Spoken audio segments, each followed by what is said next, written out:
अस्सलाम वालेकुम नाज़रीन, मैं हूँ सैयद ज़ुल्फ़िकार गिलानी और आप देख रहे हैं गिलानी व्लॉग्स। अहमदपुर लम्मा के बारे में वैसे तो ये कहा जाता है कि ये अब्बासियों के दौर में आबाद हुआ, यानी नवाबी ने बहावलपुर के दौर में। लेकिन एक वक्त ये था पाकिस्तान बनने से पहले कि दूसरे शहरों की तरह या दूसरे कस्बों की तरह यहाँ भी हिंदुओं और सिखों की अक्सरियत हुआ करती थी। गलियाँ छोटी तंग जो पुराने दौर का खासा हुआ करता था, और यहाँ रहने वाले जो अमीर लोग थे वो सिर्फ हिंदू ही हुआ करते थे। 1947 में जब वो चले गए तो फिर अहमदपुर लम्मा ने एक नई शक्ल, नया रूप इख्तियार किया, आबादी बढ़ गई, और इसका अंदाज़ा यहाँ के कब्रिस्तानों से लगाया जा सकता है। कम से कम 3 कब्रिस्तान तो मैंने देखे हैं जो अहमदपुर लम्मा में वाक़ हैं। कब्रिस्तानों से ही पता चलता है कि शहर किस ज़माने में कितना बड़ा था, क्योंकि जिस कस्बे में ज़्यादा कब्रिस्तान होंगे वो आबादी के लिहाज से उतने ही बड़े तस्लीम किए जाते हैं। मैं अहमदपुर लम्मा की एक गली में खड़ा हूँ और कोई बहुत ज़्यादा चौड़ी गली नहीं है, बहुत ज़्यादा मतलब अगर हम लोग चूँकि गाड़ी पर आए हैं लिहाजा गाड़ी बहुत मुश्किल से है वो यहाँ से गुजारी है। एक देखने में तो ये बोसीदा सा एक घर है, लेकिन ये इसका नाम कहलाते हैं भगत मोहनदास नामी कोई हिंदू था। उसने ये हवेली या महल तामीर करवाया था और इसका नाम था रंग महल। कहते हैं कि वो रंगों का काम करता था और उसने जो है वो अपनी रहायशगाह भी बनाई, ये रंग महल भी बनवाया। ये 4 मंजिला हुआ करता था और जब वो चला गया तो फिर ये लावारिस हो गया। जिस गली से हम आए हैं ये वो तंग सी गली, इसमें कई हवेलियां हैं जिनकी सिर्फ ऊपर की किसी की बालकनी सलामत है, किसी की ऊपर की छत सलामत है, और पता चलता है कि ये इस गली में किसी दौर में बहुत सी हवेलियां रही होंगी या ये मोहल्ला हिंदुओं का रहा होगा। ये वो रंग महल भगत मोहनदास की जो है वो मतलब हवेली कह सकते हैं आप, ये महल कह सकते हैं। अब तो इसकी ये जो है वो मजमूई तौर पर ये 2 मंजिलें ही रह गई हैं और मेरा ख़्याल है कि ऊपर जाने का रास्ता भी नहीं है। मैं जो चीज़ आपको दिखाने के लिए लाया हूँ वो इसकी तर्ज़ तामीर है और जिसकी वजह से ये मशहूर है। मतलब ये इसकी चाबियाँ किसी पड़ोसी के पास हैं या मतलब इसी मोहल्लेदारों के पास है। ये दरवाज़े की चौखट है, ये उस पर बने हुए नक्शो निगार हैं। मांद पड़ चुका है सारा कुछ। कहते हैं कि जैसे वो रंगों का काम करता था भगत मोहनदास, उसी तरह इसने मुख्तलिफ़ रंगों से इस हवेली को सजाया था, लेकिन रंग भी फीके पड़ गए और जो नक्शो निगार थे वो भी मांद हो गए। ये क्लोज़ करके मैं अगर आपको दिखाऊं तो ये आपको अंदाज़ा होगा कि कितने बारीक जो है वो नक्काशी इस पर की गई है। ये इसका एक दरवाज़ा है, यानी ये जिस गली में मैं खड़ा हूँ इस गली में इसके 3 दरवाज़े खुलते हैं और हर दरवाज़े पर जो है वो इसी तरह के नक्श बने हुए हैं। ये कम से कम आज का जो कारीगर है वो शायद ना बना सके, क्योंकि जदीद दौर आ गया है, AI टेक्नोलॉजी आ गई है, तो मुमकिन है कि कंप्यूटर की मदद से ये सारा कुछ हो जाए। लेकिन ज़रा सोचें कि अगर ये 1945 में भी बनी होगी तो इसको लगभग जो है वो 77-78 साल या 80 साल पुराने ये दरवाज़े सलामत हैं आज भी। ये जो कुछ इन पर हुआ है ये आज के दौर में करना बहुत मुश्किल है। ऊपर ये जो है वो जालियाँ बनाई गई हैं मुख्तलिफ़ रंगों से, महराब बनी हुई है, दांतेदार महराब, जिसके बारे में एक अमूमी तासुर पाया जाता है कि सिखों और हिंदुओं ने ये दांतेदार महराबें मुग़लों से सीखी, और मुग़लों में भी मुग़ल बादशाह शहाबुद्दीन शाहजहां उससे ये मंसूब की जाती है। ये जो गढ़ा नज़र आ रहा है आपको, यह कभी ताक होगा। इस तरह के ताक आगे बने हुए हैं, मैं वो आपको दिखाता हूँ। अब तो किसी ने जो है वो बड़ी बेदर्दी के साथ इसे नोच लिया है, ऐसा लगता है ये ईंटें भुरभुरी हो गई हैं, ये ऊपर से जो है वो इनका गिर भी रहा है, मसाला भी गिर रहा है, लेकिन बहुत छोटी ईंट का इस्तेमाल किया गया है, पतली और छोटी ईंट। ये इसका दूसरा दरवाज़ा है, इस पर भी जो है वही नक्शो निगार बने हुए हैं जो पहले दरवाज़े पर बने हुए थे। ये जो है वो एक ताक किसी हद तक सलामत है। ये देखें, ये ऊपर जो है वो इसके एक छोटी सी मेहराब बनाई हुई है, ये अपना छोटी ईंटों की मदद से ये चिराग रखने के लिए ताक बने हुए हैं। इसी तरह का एक जो है वो दूसरी सम में भी है। ये भी यकीनी तौर पर कोई डिज़ाइन होगा, लेकिन अब इसमें से भी हम लोगों ने बहुत कुछ नोच लिया हुआ है। 1945 को इतना बहुत पुराना दौर नहीं है कि जिसे ये कहा जाए कि ये चूँकि ज़माना कदीम की चीज़ें हैं तो खंडर हो गई। ये हमारी अदम तवज्जुही की वजह से, दिलचस्पी ना लेने की वजह से ये चीज़ें आहिस्ता आहिस्ता मिटती जा रही हैं। इसी तरफ मैं अगर ऊपर देखूं तो ऊपर जो है वो 5 छोटे छोटे ये झरोके गाऊंगा मैंने, क्योंकि दरवाजे तो हो नहीं सकते, ज़ाहिर है किसी ने गली में छलांग तो लगानी नहीं है।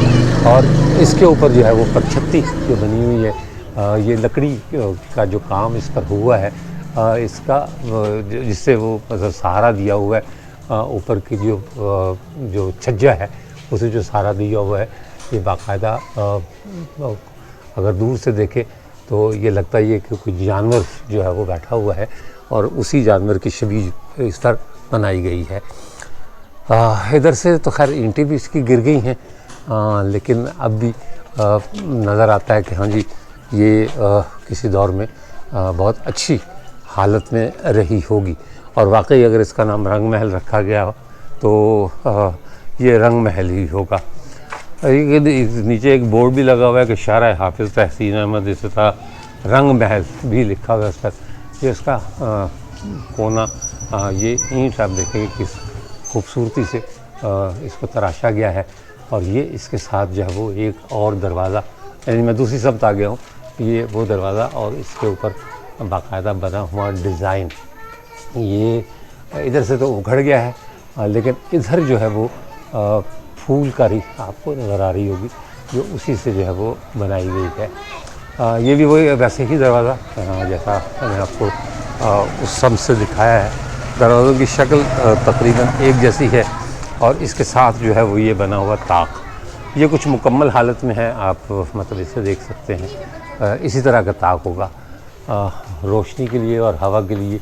ये ऊपर दरवाज़े के ऊपर ये 2 जालियाँ बनाई गई हैं, बहुत ही बारीक काम इन पर भी किया गया है जैसा कि दरवाज़ों पर किया गया है। ये एक और ताक है, ये भी उसी अंदाज में बना हुआ है।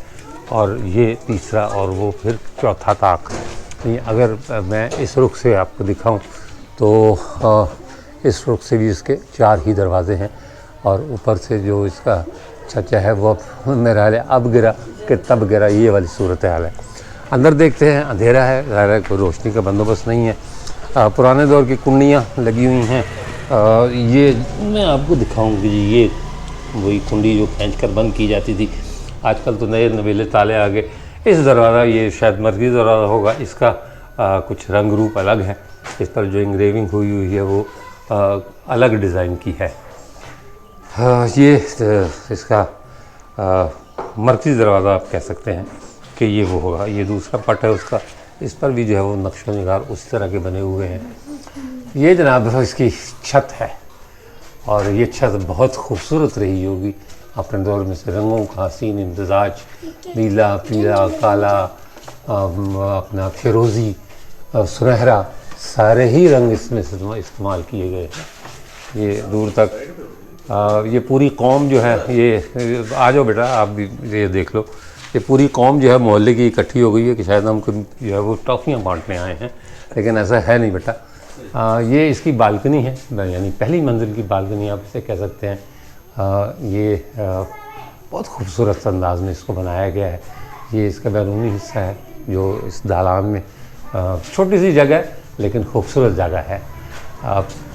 ये चारों तरफ से जो है वो इस तरह का है। ये फिर जो है वो इसकी मतलब दूसरी समत यकीनी तौर पर कोई एक और कमरा रहा होगा।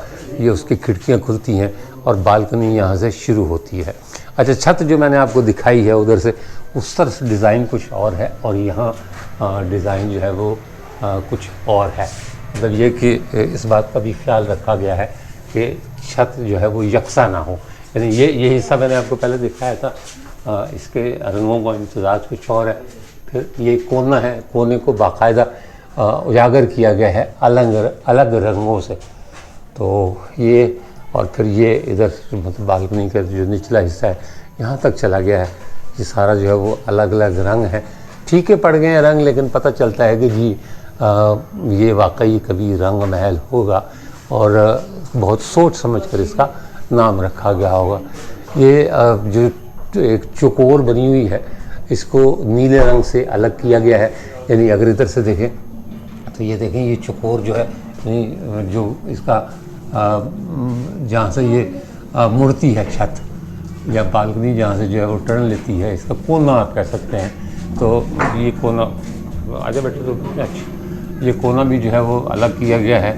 तो ये इसका आप इसके सहारे पर ये खड़ी है, ये हिल रहा है जी, मतलब जिस बालकनी के नीचे मैं खड़ा हूँ तो इसका ये पिलर हिल रहा है, और पिलर गिरा तो बालकनी भी गिरी, और बालकनी गिरी तो फिर हम भी गए। ये सूरत हाल है इसकी। तो ये हाल है हमारा कि हम अपनी जो चीज़ें हैं उन्हें किस तरह रखते हैं। ये एक अलमारी होगी उस दौर में, अब तो इसे खोलते हुए डर लगता है कि पता चले कि अंदर कहीं भेड़ों का छत्ता ही ना हो। तो ये अलमारी है, ईंटें हमने रखी हुई हैं कि कहीं अलमारी मज़ीद नीचे ना गिर जाए। ये अंदरूनी हिस्से की तरफ खुला हुआ कमरा है, और ये माशाल्लाह पूरी फौज में जब कैमरा करता हूँ तो मुँह दूसरी तरफ कर लेते हैं, तो ना करो, देखो बेटा मैं जो तमाशा कर रहा हूँ अभी देखो, अच्छी बात है। शायद आपने पहली दफ़ा कैमरा देखा है या बंदा देखा है, ये मुझे नहीं पता। ये भी दरवाज़ा अंदर खुलता है, और ये इसके पट जो है वो उखाड़े जा चुके हैं। क्या बेटा ये इसको खींच रहे हैं दरवाज़ा? हाँ, कुछ नज़र आ रहा है अंदर? क्या है? रंग महल। अच्छा ये वर्जिश कर रहा है जी बच्चा, इसको इस तरह स्कूल से छुट्टी हुई या और कोई काम नहीं इसको, तो इसने दरवाजे को धक्के देने शुरू कर दिए आकर। तो ये जनाब फ़र्श मेरा ख्याल है, मुझे बताया गया है कि कुछ दिन पहले यहाँ मोहल्ले में जो है वो किसी की मर्ग हो गई थी, तो उन्होंने जो ताज़ियत के लिए आने वाले लोग थे उन्हें यहाँ बिठाया था, तो इसलिए ये सफाई सुथराई नज़र आ रही है, वरना यहाँ सिवाय कचरे के और गंदगी के कुछ भी नहीं था। और ये जनाब गली इस तरफ से नज़र आ रही है, सामने से खातून आ रही हैं, इसलिए मैं फ़िलहाल जो है वो कैमरा नहीं उठा पा रहा। वो कहीं दाएँ बाएँ हो जाएं तो मैं आपको गली का एक नज़ारा करा देता हूँ। मेरा ख्याल है किसी ने मुरम्मत करने की कोशिश भी की है इसको, ये कुछ प्लस्तर बड़े भद्दे तरीके से इसको किया गया है।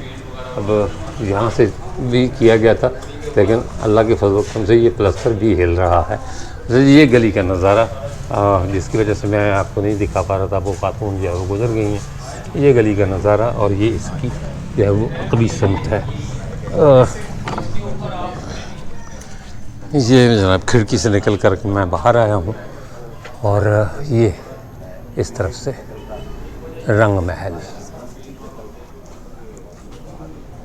मेरे साथ है मोहम्मद सलीम सुमरो, मीडिया जर्नलिस्ट हैं, सादिकाबाद और उसके जुर्तनवा को बहुत अच्छी तरह जानते हैं।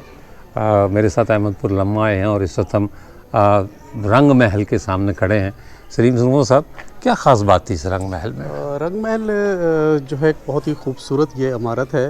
अब भी इसमें खूबसूरती के कुछ आसार मौजूद है इसके अंदर। बेसिकली क्योंकि ये रंगों का एक ताजर था, जिसमें आप पहले भी इसकी वज़ाहत कर चुके हैं, तो उसने ये तामीर करवाया था। इसकी खूबसूरती में जो ख़ास तौर पे इसमें नक्काशी का काम किया गया है, बहुत खूबसूरत कलर इस्तेमाल किए गए हैं, और वो कलर आज भी अपने मतलब के जोबन पे हैं। लेकिन ज़रूरत इस बात की है कि इनको उस तरीके से जो है वो महफूज नहीं किया गया।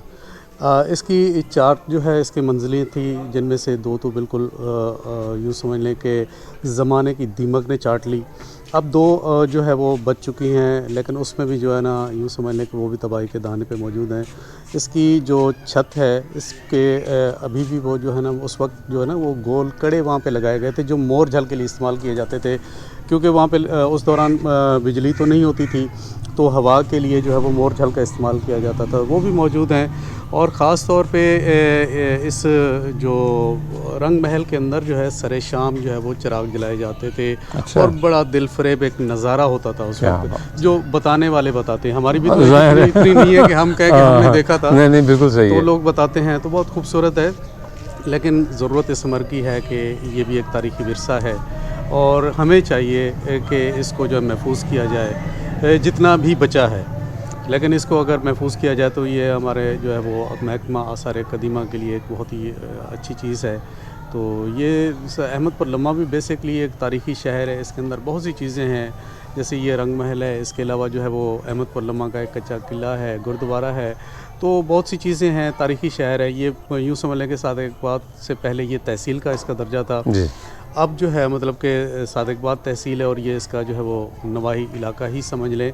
तो बहुत खूबसूरत और तारीख़ी शहर है और आज आपने यहाँ पे देखा, यहाँ की खूबसूरती देखी, यहाँ के इसका तारीख़ी पस मंज़र आपने देखा, तो मुझे भी बहुत खुशी है कि आप इतनी दूर से यहाँ पे आए हैं और आज जो है यहाँ पे आके हमारे इस शहर के जो गुमशुदा पोशीदा तहज़ीबें हैं या जो आसार कदीमा के हैं, उनको आपने जो है वो दुनिया के सामने पेश करने के लिए एक अच्छी कोशिश की और हम इसको सराहते हैं। बहुत शुक्रिया ज़ुम्र साहब आपका।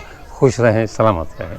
रंग महल की अकबी सम्त एक गली है, छोटी सी तंग सी, वहाँ से निकल कर हम यहाँ आ गए हैं। वो कोने पर जो है वो रंग महल को नज़र आ रहा होगा और यहाँ एक गुरुद्वारा है जो भगत मोहनदास ने इसी रंग महल के साथ अपनी इबादत गाह के तौर पर बनाया था। या ज़ाहिर है उस ज़माने में हिंदू सिख यहाँ हम रहते थे, तो अब चल कर देखते हैं कि उस गुरुद्वारे को हमने किस तरह रखा हुआ है। जहाँ पहले इबादत होती थी अब वहाँ क्या है। अभी तक मुझे उसका कलश नज़र नहीं आ गया जी, नज़र ये जनाब गुरुद्वारा भी जो है वो आ गया। ये बाहर से ये देख लें और ये जनाब गुरुद्वारा है। ये हाँ इसकी आप बना के आ जाए, मैं उनके साथ। ठीक है। अच्छा बड़ी मुँहज़ोर किस्म की जो है ना वो माशाल्लाह बैल और गाय और भैंसें जो है वो बंधी हुई हैं। ये गुरुद्वारा भगत मोहनदास का और ये जो है वो उसके चारों तरफ का नज़ारा उपले जो है वो थोपे हुए हैं यहाँ पर और मारती है जी ये। तो उसने कोशिश की थी आगे बढ़ने की, अगर रास्ता ना होता तो तब तक मुझे सींगों पर उठा चुका होता वो। ये मेरे पीछे गुरुद्वारा भगत मोहनदास का बनाया हुआ जहाँ कभी इबादत होती थी और अब यहाँ सूरत हाल ये है कि ये तबेले की शक्ल इख्तियार कर चुका है। यहाँ मवेशी बांधे जाते हैं। जहाँ कभी गुरु ग्रंथ पढ़ी जाती थी, अब यहाँ भैंसों के डकराने की आवाज़ें सुनाई देती हैं और बैल हैं। अब अल्लाह जाने, मेरा ख़्याल है कि यकीनी तौर पर किसी को अलॉट हुआ होगा, लेकिन वही वाली बात है कि हम मुसलमान जब किसी और की इबादत गाह का एहतराम नहीं करेंगे तो वो हमारी इबादत गाह का एहतराम क्यों करेंगे। ये बात मैं आज पहली बार नहीं कर रहा, मैं हर तीसरे चौथे व्लॉग में ये बात करता हूँ कि अगर आप चाहते हैं कि लोग आपके मज़हब का एहतराम करें तो आप भी उनके मज़हब का एहतराम करें। हमारे पड़ोसी मुल्क हिंदुस्तान में मसाजिद से जो कुछ हो रहा है वो हमारे अमल का नतीजा है और जो मुसलमानों पर जुल्म सितम हो रहे हैं उसकी वाहिद वजह यही है कि ना हमने मज़हब का एहतराम किया, ना हम में इंसानियत बाकी रही और ना हम में खुलूस और मुहब्बत रह गई। हम दूसरे को गाली देकर ये तवक्को रखते हैं कि ये हमें जी करके बुलाएगा, लेकिन बड़ी एक सादा सी बात है कि जी को जी है। जी कहेंगे जी जो है वो आपको मिलेगा, आप कहेंगे तो जवाबन आप ही मिलेगा। अगर किसी को तू कहेंगे तो उससे फिर आपकी तवक्को ना रखें। अब तो इसे गुरुद्वारा कहते हुए अजीब सा लग रहा है क्योंकि जो सूरत हाल आपके सामने है वो बखूबी उससे अंदाज़ा होता है कि इस गुरुद्वारे का हमने क्या हाल कर रखा है। अब ये गुरुद्वारा कम और भैंसों का तबेला, ये भैंसों का बाड़ा ज़्यादा है। इसके साथ ही इजाज़त दीजिए, इंशाअल्लाह ताला अगले व्लॉग में दोबारा मुलाकात होगी। तब तक के लिए अल्लाह हाफ़िज़।